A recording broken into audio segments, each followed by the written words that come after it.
Olá, seja bem-vindo ao Estereoscopia BR. Olá, meu nome é Thiago Guazelli. O vídeo de hoje vamos falar sobre mudança de procedimento intraoperatório. Tá? E para quem está curioso e gostaria de saber sobre o calendário do Instituto do ano de 2022, aqui embaixo eu vou colocar o link para esse acesso. Neste vídeo eu vou mostrar uma cirurgia em que estava sendo programada uma polipectomia, o ultrassom estava vendo como um nódulo sugestivo de pólipo com mais ou menos 1 centímetro e no momento da cirurgia acabou tendo que mudar um pouquinho. Por isso que eu acho importante que vocês sigam aqueles cuidados que a gente sempre fala, de cuidado com meio de distensão, de cuidado na avaliação da paciente antes da dilatação, tá? Então vocês vão ver que realmente confunde, até visualmente, pela estereoscopia, você não tem certeza do que é, pelo ultrassom muito mais difícil, tá? Isso aqui não é julgando aí o colega do ultrassom, mas que a gente tem que ter que tomar cuidado, a gente tem que levar a sério os procedimentos, mesmo que seja um procedimento classificado como mais simples. Então eu vou aproveitar esse procedimento para falar da mudança durante a parte intraoperatória e também para falar sobre algumas curiosidades, como por exemplo a absorção de meio de distensão no procedimento, beleza? Então vamos lá. Então já tinha feito a estereoscopia diagnóstica antes da dilatação, já entrei com o ressecto e eu fiquei na dúvida realmente. Então eu uso a alça para quê? Para dar uma cutucada e ver a textura da formação, porque pela característica eu pensei que podia ser um mioma. Então com a alça eu já dei uma olhada, fiz um teste antes para saber se estava tudo funcionando e comecei a fazer alguns cortes. Tá? É importante vocês darem sempre uma testada antes para na hora que você estiver posicionado certinho, na hora que você fizer fazer o corte, não conseguir. Então, feita uma retirada aí parcial, acabei tendo praticamente certeza que era um nódulo de mioma, não era um pólipo, e vou ressecando ele em pequenos pedaços. Por quê? Porque eu não sei até onde que esse mioma vai. Pode ser que seja um mioma pequeno, que pega uma parte do miométrio, pode ser que ele seja maior. Inclusive, mais para frente, vocês vão ver que eu fico na dúvida para saber se esse mioma acabava realmente aí ou não. Nesse corte que eu faço anterior, eu limito o mioma e vou empurrando devagarzinho e com cuidado e sem energia, tá, elétrica, só com energia mecânica, para soltar o mioma da parede. Descolando ele um pouquinho, vou fazendo a ressecção. E essa é a parte mais importante, que a gente não sabe se realmente está no final do procedimento ou não. Qual que é o problema? Às vezes, nesse caso, a gente acaba tratando aquele mioma que é o famoso boneco de neve, né? Então, que eu tirei a cabeça do boneco de neve e por trás dele vem aquela surpresa, que é aquele corpo. Tá? Então, o que a gente pode fazer aqui? A gente vai soltando devagarzinho e vai identificar. O que acontece? A gente conseguiu, empurrando o mioma naquela situação, ver que ele acabou e a gente consegue identificar a cápsula, que são essas travezinhas que estão aí. Então com a alça eu vou cutucando, então dá para ver esse tecido rosáceo, meio de algodão, que é o começo do miométrio, é a cápsula do mioma. E com a alça eu vou tocando para sentir a textura, porque se tiver algum pedaço ainda, eu vou ressecando devagarzinho. Vocês conseguem notar essas bolinhas aqui que a gente vai mostrando aqui? Isso são vasos que foram abertos, que era o vaso de irrigação. Repara todas essas bolhas formadas que elas fugiram, foram para algum lugar.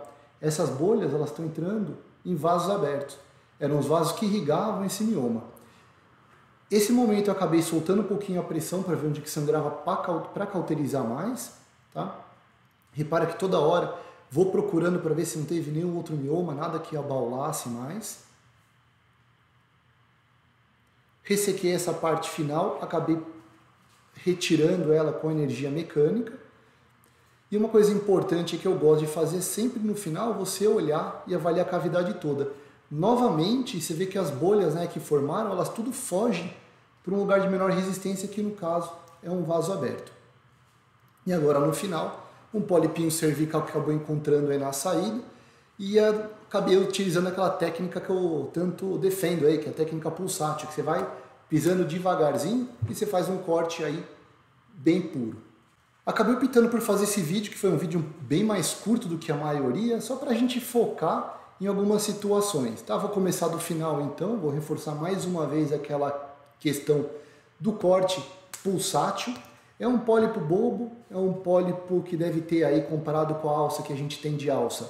Isso é legal para vocês saberem também, tá? Ela tem 5 milímetros de profundidade de corte, tá? Então a altura dela é de 5 milímetros, a profundidade do corte em direção aí à serosa. E a gente tem de largura 7 milímetros.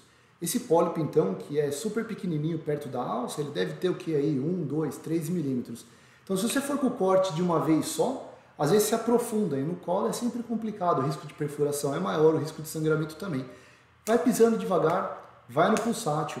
Se você ainda não entendeu isso, volta nas aulas anteriores, tem vídeo falando de técnica de esteroscopia, técnica pulsátil, é super legal isso para fazer, eu recomendo muito, e eu vou deixar o link aqui em cima para vocês acessarem e reverem essa técnica que eu utilizo bastante, e essa aí é uma das situações. A outra questão é para vocês sempre terem um controle legal do balanço hídrico. Vocês viram que é um mioma bobo. Novamente, a gente comparando com a alça, ele tinha aqui um pouco mais, aí de 7, 8 milímetros, tinha 1 centímetro.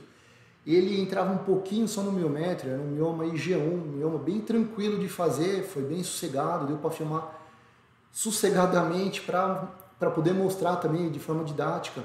E vocês viram como que absorve a bolha. O meu balanço hídrico aí deu mais ou menos 150, 200 ml, que a paciente acabou absorvendo, né, que foi a diferença. Deu mais ou menos 1,5, 1,300 e voltou aí uns 100, 1,200, não recordo. Eu lembro que deu mais ou menos aí de uns 200 ml de balanço, cirurgia segura, mas vocês veem o tanto que vai de bolha que passa para o vaso, tá? E eram 2 vasos teoricamente pequenos, então vocês têm que ter muito cuidado, vocês têm que estar sempre de olho na pressão que vocês estão utilizando.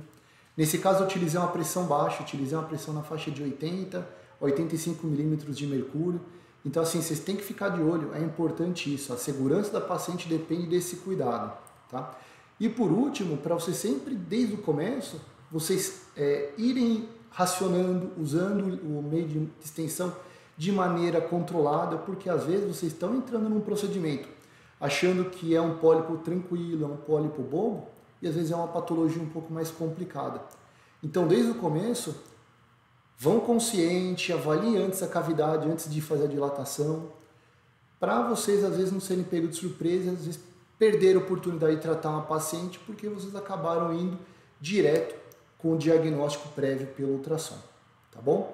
Espero que vocês tenham gostado, até deu uma brecha aí, até um estímulo para vocês reverem o vídeo da técnica pulsátil, e um bom 2022 para vocês. Vamos ver se esse ano aí a gente consegue dar um gás maior ainda, tá bom? Um grande abraço para vocês, até o próximo vídeo.